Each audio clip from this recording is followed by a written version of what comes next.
सबों को सलाम। Welcome to all, there's prince Ishtiyaq.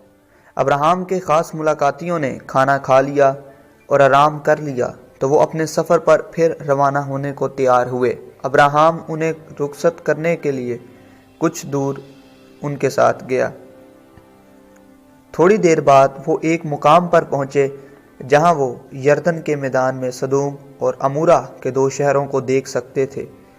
तब खुदावन ने अब्राहम को बताया कि मैं क्या करने का इरादा रखता हूँ। फिर खुदावन ने फरमाया, चूँकि सदूम और अमूरा का शोर बढ़ गया और उनका जुर्म नहायत संगीन हो गया है, इसलिए अब जाकर देखूंगा कि क्या उन्होंने सरासर वैसा ही किया है जैसा शोर मेरे कानों तक पहुंचा है, और अगर नहीं किया तो मैं मालूम कर लूँगा। सो वो अजनबी वहाँ से मुड़े और सदूम की तरफ चले, पर अब्राहम खुदावंद के हजूर खड़ा ही रहा। अब्राहम नहीं चाहता था कि सदूम को नुकसान पहुँचे। उसे अपने भतीजे लूत का ख्याल था जो अपने ख़ानदान समेत वहाँ रहता था। चुनाचा उसने खुदावंद की मिन्नत की कि अपना इरादा बदल ले और कहा, शायद उस शहर में 50 रास्तबाज हों, क्या आप उन्हें हलाक करेंगे और उन 50 रास्तबाजों की खातिर जो उसमें हों उस मुकाम को ना छोड़ेंगे? और खुदावन ने फरमाया कि अगर मुझे सदूम के शहर में 50 रास्तबाज मिले तो मैं उनकी खातिर उस मुकाम को छोड़ दूंगा।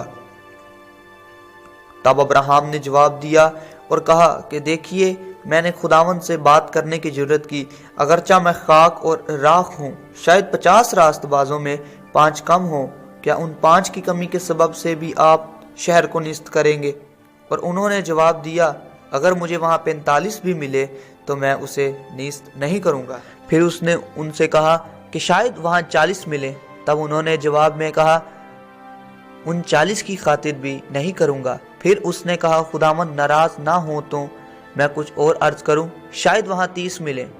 उन्होंने कहा, अगर मुझे वहाँ 30 भी मिले तो भी ऐसा नहीं करूँगा। फिर उसने कहा, देखिए, मैंने खुदावन से बात करने की जुर्रत की, शायद वहाँ 20 मिले। उसने कहा, मैं 20 की खातिर भी उसे नीस्त नहीं करूँगा। तब उसने कहा, खुदावन नाराज ना हो तो मैं एक बार और कुछ अर्ज करूँ, शायद वहाँ 10 मिले। उसने कहा, मैं 10 की खातिर भी उसे नीस्त नहीं करूँगा। जब खुदावन अब्राहम से बातें कर चुके तो वो चले गए और अब्राहम अपने मकान को लौट गया। जिन अजनबियों यानी फरिश्तों ने अब्राहम से मुलाकात की थी, जब वो दोनों सदूम में पहुंचे तो शाम हो गई। लूत शहर के फाटक पर बैठा हुआ था जहां शहर का सारा कारोबार होता था। उसने बड़े आदाब से आगे बढ़कर उन अजनबियों यानी फरिश्तों को सलाम किया और उन्हें अपने घर में ठहरने की दावत दी। वो उसके घर में आए तो लूत ने अपने नौकरों को खाना तैयार करने का हुक्म दिया, लेकिन अभी वो सोने के लिए लेटे भी ना थे कि सदूम शहर के लोग लूत के दरवाजे पर जमा हो गए और दरवाज़ा ज़ोर ज़ोर से खटखटाने लगे। और वो लूत को गालियां और धमकियां देते हुए कह रहे थे कि अपने मेहमानों को घर से बाहर निकाल ताकि हम उनके साथ बदफेली यानी सोहबत करें। तब लूत अपने दरवाज़ा से बाहर निकला और कवाड़ा बंद करके उनसे कहा, ए भाइयों, ऐसी बदी तो ना करो। देखो, मेरी 2 बेटियां हैं जो मर्द से वाकिफ नहीं। मर्जी हो तो मैं उनको तुम्हारे पास ले आऊं और जो तुमको भला मालूम हो उनसे करो, मगर उन मर्दों से कुछ ना कहना। लूत ने ऐसा करने से इनकार किया। अब बलवाई उसे धक्के देने और खींचने लगे, मगर फरिश्तों ने उसे पकड़कर दरवाजे के अंदर खींच लिया और दरवाज़ा जोर से बंद कर दिया। उन्होंने लोगों को अंधा कर दिया। चुनाचा वो दरवाज़ा ढूंढते ढूंढते थक गए। फरिश्तों ने लूत से संजीदगी से बात की और उसे बताया, अब हमने खुद देख लिया है कि सदूम के लोग कैसे जालिम और बुरे हैं। इसी वजह से खुदा इस शहर को बिल्कुल बर्बाद करने को है। तुम फौरन तैयार हो जाओ, अपने सारे ख़ानदान को तैयार करो और इस शहर से निकल जाओ ताकि तुम्हारी जानें बच जाएं। तुम्हें अब देर नहीं करनी चाहिए, तुम्हें अपनी जानें बचाने के लिए भागना पड़ेगा। लूत की बीवी और बेटियां अपनी चीज़ें समेटने और बांधने लगीं तो फरिश्तों ने उनसे कहा, जल्दी करो, मगर वो वक्त ज़ाया कर रही थी। उन्हें अपनी जानों की निस्बत अपनी चीज़ों की ज़्यादा फिक्र थी। उन्होंने बहुत देर लगाई, यहाँ तक कि पूक फूटने लगी और हल्की सी रोशनी नजर आने लगी। अब तो फरिश्तों ने सारे ख़ानदान के हाथ पकड़ कर उन्हें बाहर निकाला اور جلدی سے شہر کے باہر لے گئے اور پہاڑوں کی جانب جانے والے راستہ پر روانہ کر کے کہا بھاگو اور مڑ کر پیچھے نہ دیکھنا۔ تو وہ اپنی جانیں بچانے کے لیے واقعی بھاگنے لگے، کیونکہ سدوم پر طلوع ہوتا ہوا سورج خون کی طرح سرخ نظر آ رہا تھا۔ ان کے پاؤں تلے کی زمین ہلنے لگی، جلتی ہوئی گندک اور آگ سدوم اور عمورہ پر برسنے لگی۔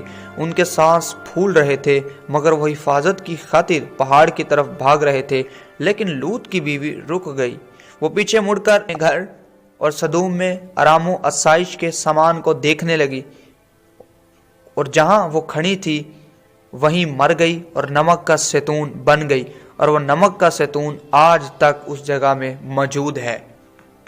اور ابراہیم صبح سویرے اٹھ کر اس جگہ گیا جہاں وہ خداوند کے حضور کھڑا ہوا تھا، اور اس نے سدوم اور عمورہ اور اس کی ترائی کی ساری زمین کی طرف نظر کی، اور کیا دیکھتا ہے کہ زمین پر سے دھواں ایسا اٹھ رہا ہے جیسے بھٹی سے اٹھتا ہوا دھواں ہے، اور خداوند نے سارے شہر کو نیست و نابود کر دیا۔